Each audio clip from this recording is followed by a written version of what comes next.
So we have a little bit of a meetup right now. We're going to race a few cars. In this video you're watching now, we're going to race my car and that E46 that just pulled in there, the one stock. We're just going to do 2 rolling starts, just a little bit of fun to see which one goes harder. And let's see how it goes.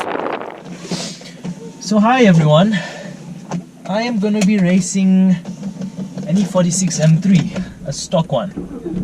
My hair looks bad and my clothes look bad, sorry. It's been a hectic morning. So we're just gonna do a rolling race. Easy stock. You guys know about my car. It's gonna be interesting, and let's see what happens. So we'll go in second gear. I'm gonna give 3 hoots.